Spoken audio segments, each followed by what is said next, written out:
सहस्रशीर्षा पुरुषः सहस्राक्षः सहस्रपात् स भूमिम् विश्वतो भूत्वा अत्यतिष्ठद्दशाङ्गुलम्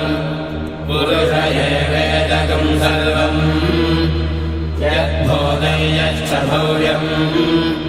भूतामृतत्तस्येषानः यदन्नेनाधिरोहति एतावानस्य महिमा अतो ज्यायागश्च पुरुषः पादोऽस्य विश्वभूतानि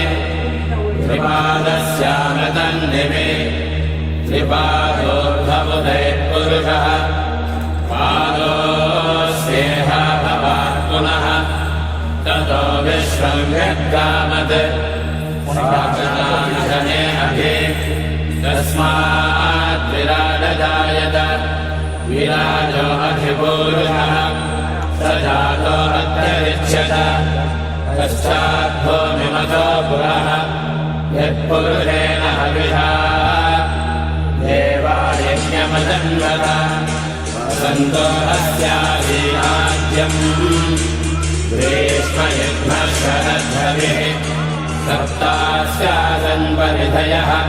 त्रिसप्तसमिधः कृताः देवाय धन्वानाः अबद्धन् पुरुषम् वशम् तैयज्ञम् बर्हिषि प्रोक्षन् पुरुषम् जातमक्षरः